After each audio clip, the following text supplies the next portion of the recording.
Welcome back to special All Hallows Eve, Samhain, Samhain, if you don't know how to pronounce it, Halloween episode of Barn Songs. Tonight I have my very good friend, Chris Sherman. Jim. Actually, his name's Jim. And we got the Kool-Aid right here. Jim's got the Kool-Aid. He may or may not be in character, if you're into that sort of thing. Of the band Armas. No more Vril Veritas, correct? That's correct. I had to kill it like Jim would with the Kool-Aid. Yeah. Nobody could pronounce it, so I had to come up with some other foreign name that very few people could pronounce. Or understand its meaning. Or understand. But, you know, there's a little thing called a Google box that you can look shit up on. No one uses that. Nobody uses There's so many other search engines to use out there, so... Bing, maybe. Bing it? People Bing it?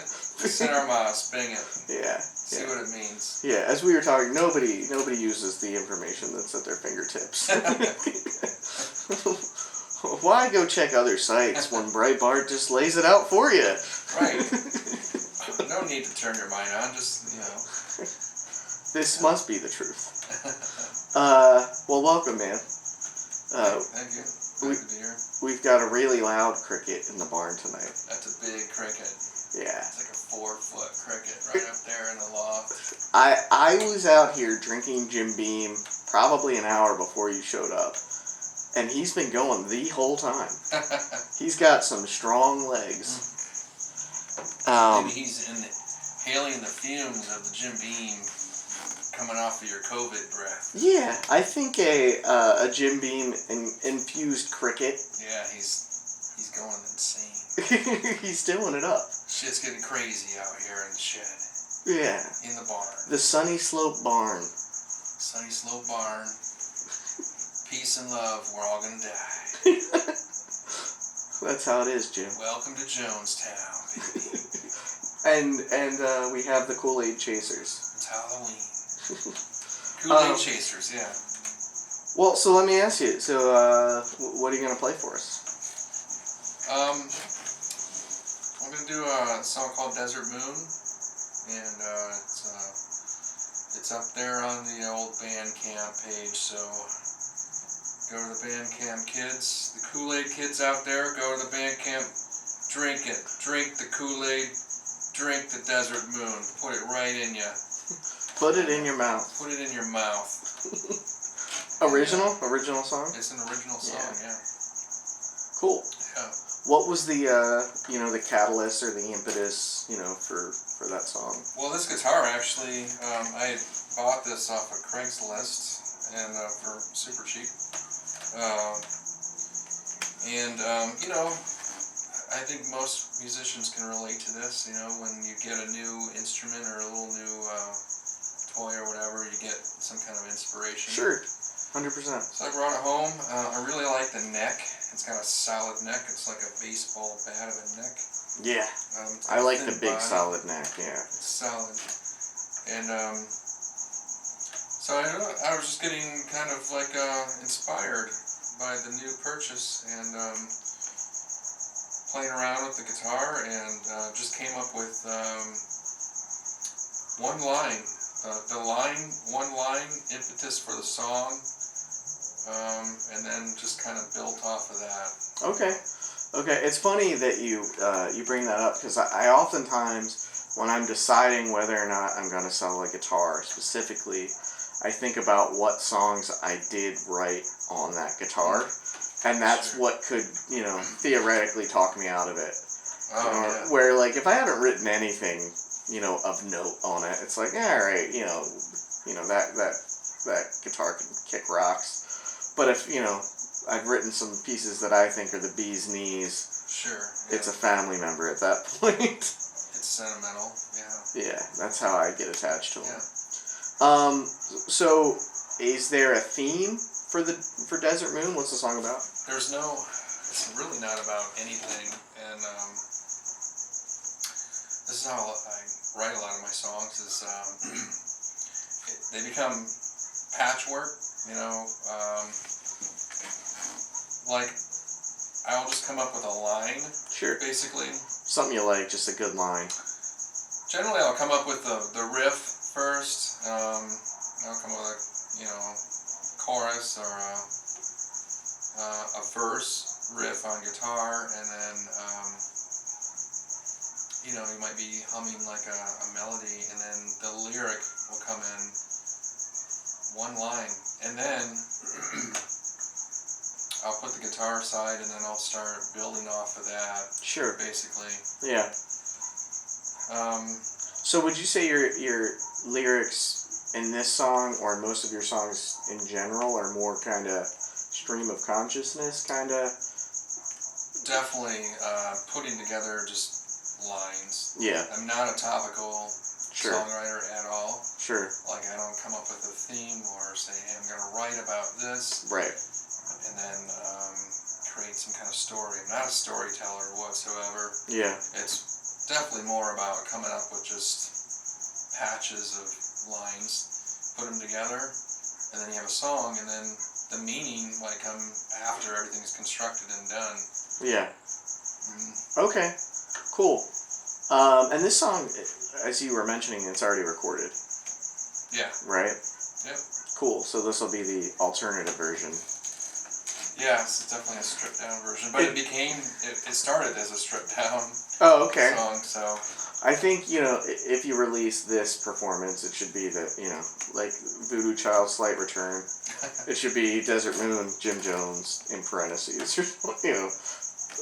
Wasn't there like a Nirvana Poly New Wave or something version thing?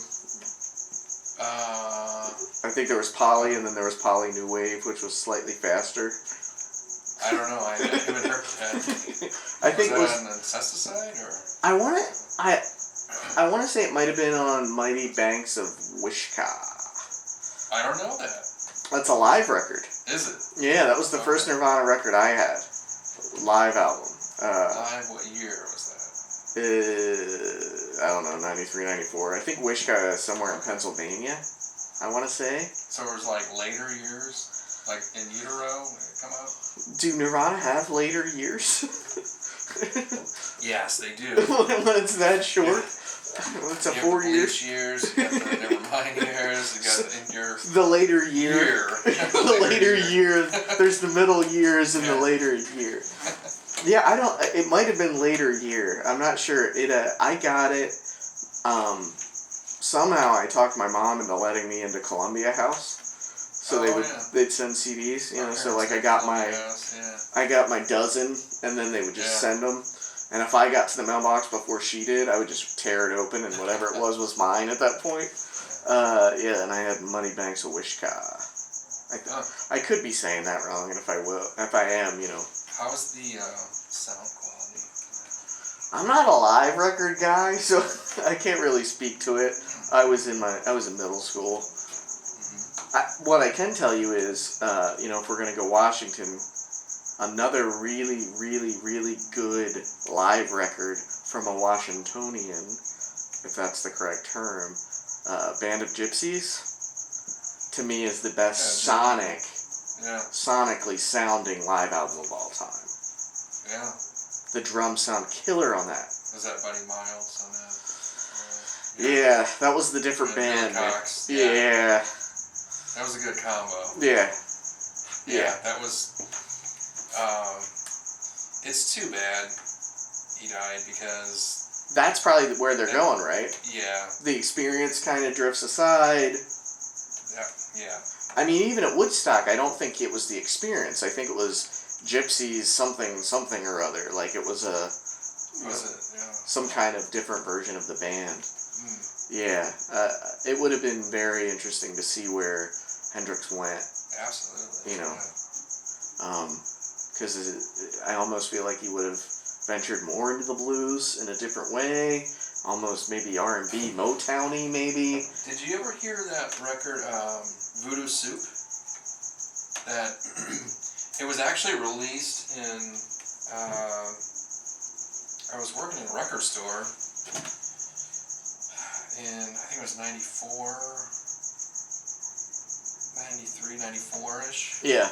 And it came out then, and it was just like stuff that he was working with band Gypsies. Yeah. And whatever the record company, whatever, decided to release it and finish it or whatever. This is unfinished material, but it's really good. Yeah. It's really good. Voodoo Soup. I'll have to look it up. Yeah. With Hendrix, it's hard because, like, even if you buy Are You Experienced Now, like, I think the original pressing had 10 songs, and now it's up to, like, a 17 or 18. Yeah. You know, like, and then, like, there's the Something of Neptune came out a couple years back, and it's always great. Like, anything the man did was fucking amazing. He makes me want to get a Stratocaster. Yeah, I don't think anybody plays better than him, you know. Yeah. This brings up a topic, okay? Sure. And I've thought about this somewhat painstakingly, you know. Top 3 guitar players. Obviously, Hendrix pretty much is a given for anyone. You know, where do you go after him? I know where I go. I would say Walter Becker would be up there for me. Okay. As far as along those lines. Yeah. And then as far as, virtuosity and having soul and playing parts for the song, Well, and that transcendence where it's not like, I'm Steve Vai or Joe Satriani and I'm Exactly, yeah. technically amazing, but I can't write a good song. Yeah. And he played, I think, a baritone guitar, too. Yeah. And I think he played bass. So he's a great bass player and guitarist and stuff. And then I would probably say, like, Robert Quine. Okay. Would be up there for me.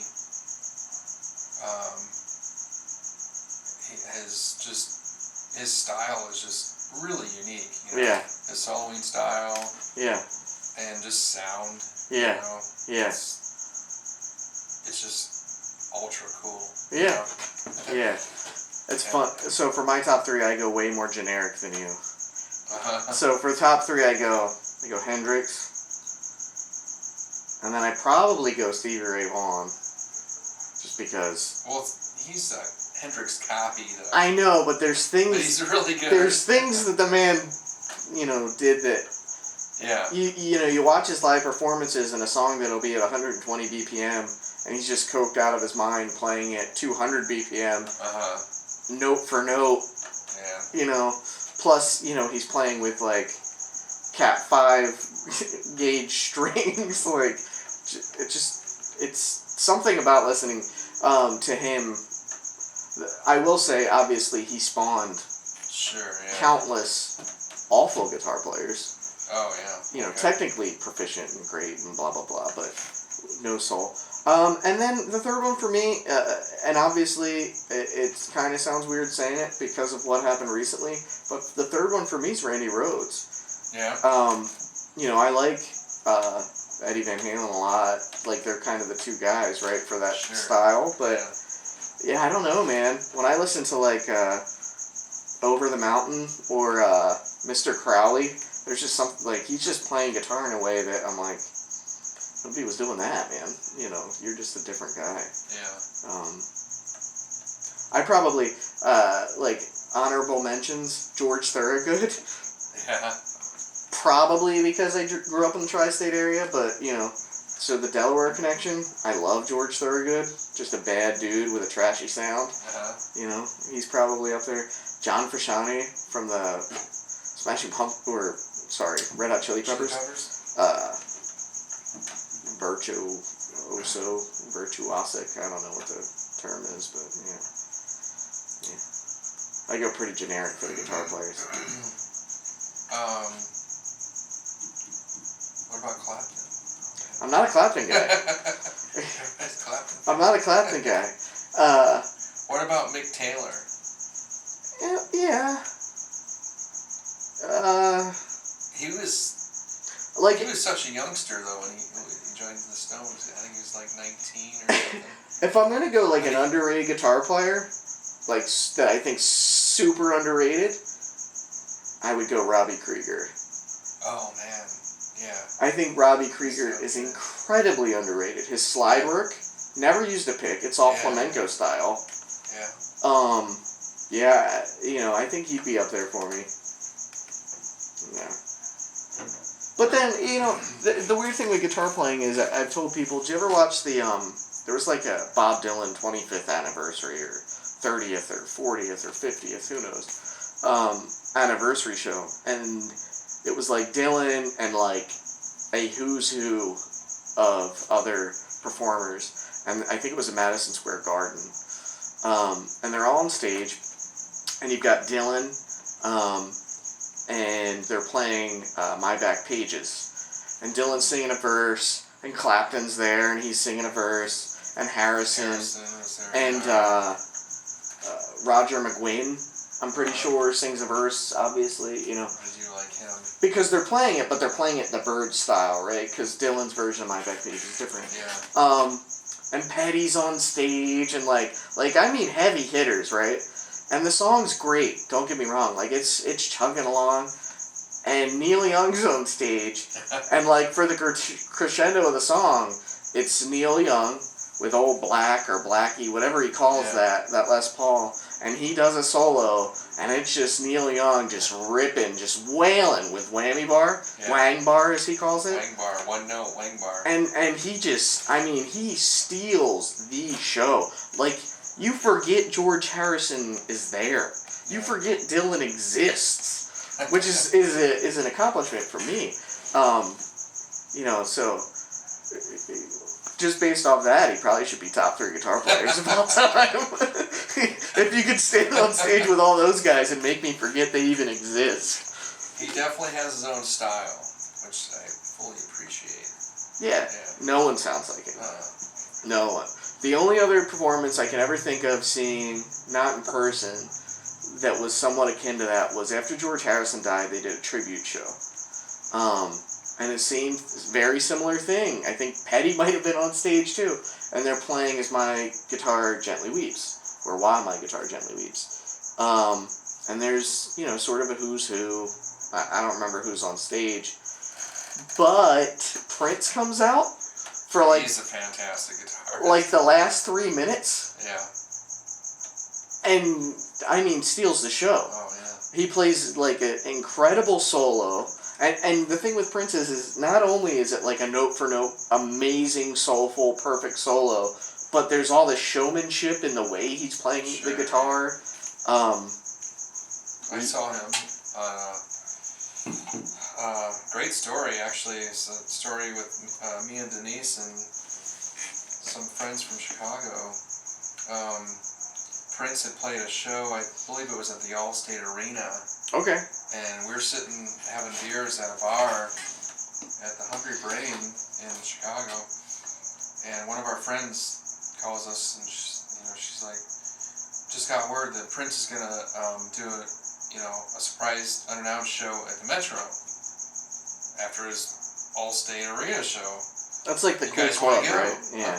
That's like the Cool Club in Chicago. Yeah. Or the Double Door. I think I've heard of that one too. Double Door and Metro is pretty legendary. Yeah. It was near Wrigley Field. But anyway, our friend was like, "You guys want to go? Just show up and it's basically you can't buy tickets. First come, first serve. First come, first serve." We're like, "Yeah, of course." So we're there, and it's like November, like mid to late November, and it's kind of chilly, Yeah. So we go straight from the bar to there, and I've got like a jean jacket on only, and I think Denise had like maybe a light jacket or sweater or something on. In Chicago. In Chicago. In November. We're like freezing. So we're like this. Freezing for Prince. We get in after waiting outside for about an hour. So we get in, and we're like, finally, we're super stoked to see him. So Macy Gray comes out, Common comes out, and they do like a bunch of songs. Oh, really? Cool. It's a pretty good lineup. And then we're like, fuck, is Prince gonna come out or what? You know, we're like, those were, you know, good acts and stuff, but we're like, let's see Prince, you know? Yeah. And then about an hour and a half into the show, he comes out. He comes out with his guitar, and... Was it the cymbal guitar? Or just like a straight up telly? No, it was the cymbal guitar. I think it was the purple cymbal guitar. He comes out, and he only plays guitar. He doesn't sing at all. So it's like Macy Gray and Common were doing like all the singing. Yeah. And he's just out playing guitar. And it was pretty badass. Yeah. You know. Well, he's such a good guitar player. Yeah. Yeah, huge respect for guitar playing ability. It's like, just musicianship in general. Sure, he's just a different dude. Yeah. Did you see? So there's been a couple times where I happened upon SNL, like on a good night. So one of them was I happened upon SNL the night that Queens of the Stone Age were on there, and their single at the time had a lot of I think it's woodblock technically. Yeah. But Will Ferrell was hosting. And I was like, he has to come out and play the fucking cowbell for this, this is their big single right now. And then he did it, The only other time I can remember watching because I never watch it, right? Live, anyway. I was watching it live, and Prince, and this was a few years back, and Prince was the musical guest, dude, and he came out, and there was this whole third eye theme to his performance. He had this ripping chick on lead guitar, and he was wearing these glasses that had a third eye on his forehead. Oh, yeah, I remember that. And it was like a 10 or 12 minute song. Yeah. And I mean, in 10 or 12 minutes, he covered like 4 decades of music. All original. I think he played guitar, he definitely played keyboard, and maybe another instrument. I don't even think you can look it up on SNL, but if you ever can find it, it's like one of the most amazing 12 minutes of music I've ever seen in my life. He went straight up from Hendrix to Parliament to early 90s R&B, the gamut. It was just crazy. Mm-hmm. Yeah, he was an incredible individual. I remember that triangle third eye sunglass. It was one... Right? Yeah. You should get that for your aviators, the Jim James or Jim Jones. Jim Jones. Not Jim James. I don't want to. Jim James is the other guy. I don't want to bring my morning jacket into this. No, we don't need to do that. I don't think they're a cult. No. Yeah. Anyway. We're at that point. I only have one question left. Okay. So I always pose this act or this band or this band. I have 2 in my head for you just because I know you so well and your musical leanings. I'm probably going to throw both of them at you. I think I know the answer to the first one. I don't know the answer to the second. So I was trying to think of, because it's a Halloween episode, I was trying to think of horror Halloween people. So the first one that comes to my mind always is Rocky Erickson, right? Okay. I Walk with a Zombie and songs about vampires and aliens, 2-headed dogs and everything else. Yeah. But I couldn't find anyone else that's in that realm, unless I'm going to throw Rob Zombie, which I'm never going to throw Rob Zombie out against Rocky Erickson. It's going to end up like Celebrity Deathmatch. So, Rocky Erickson versus Daniel Johnston. Musically, they couldn't be farther apart, but obviously in their personal lives, there's a lot of parallels.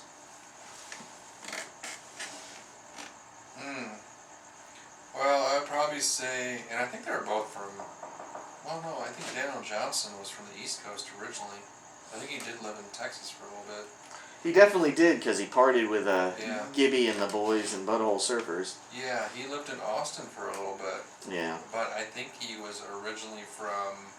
Was he from New York State? I thought he was from Virginia or... I don't remember where he's from. Some eastern state, originally. Right.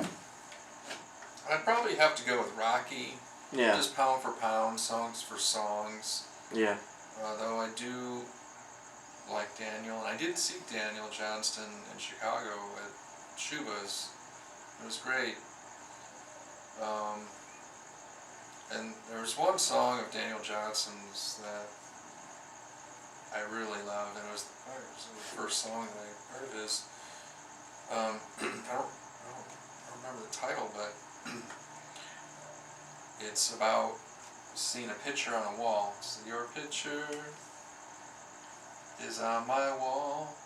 Sure. You know that song? Yeah. I don't know the title either. I love you. I mean, it's the sweetest, most tender song. They're all about like the same girl. Yeah. Yeah.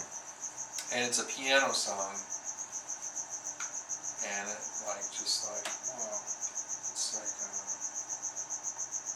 it's really, so great. But you would go Rocky?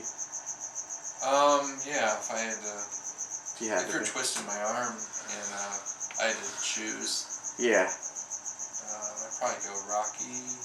Alright. So I thought you'd go Rocky there. I got another one. So I got another one. Okay. Because I was still on this horror kick of trying to find somebody for Halloween.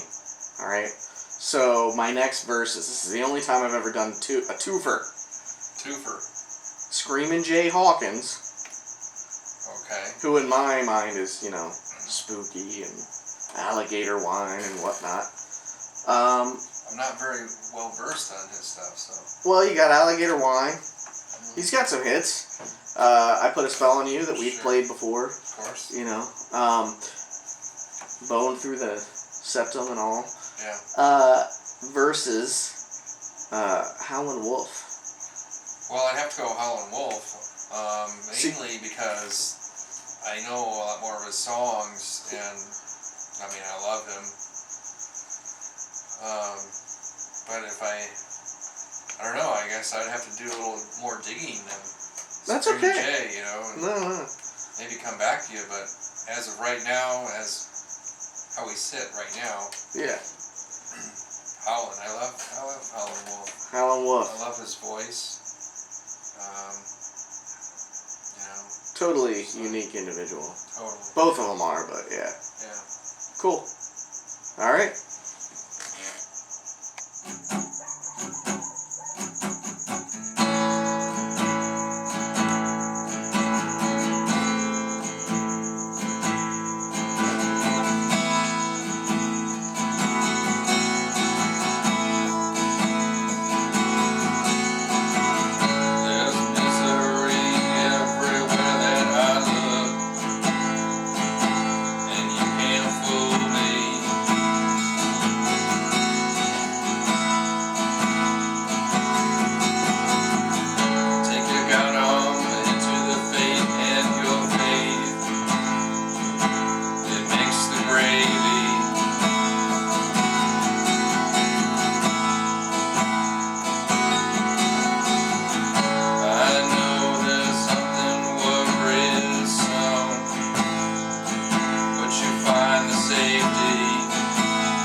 Like a freight train coming down, it makes a sound to cut your head.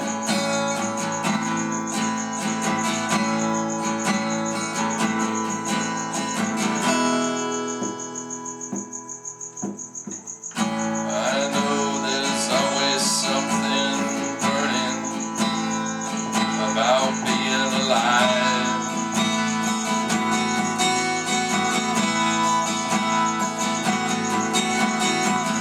Gotta take a chance out in this world, or you're buried alive.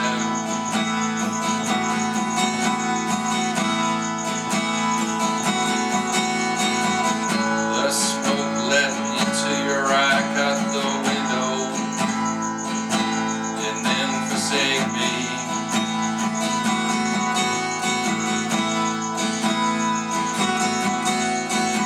A white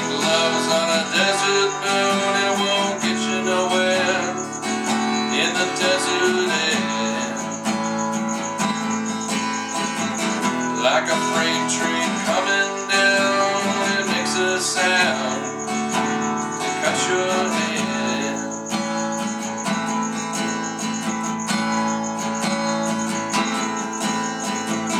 I would go up into space and disappear if I can, but they don't want me anymore. Way back then,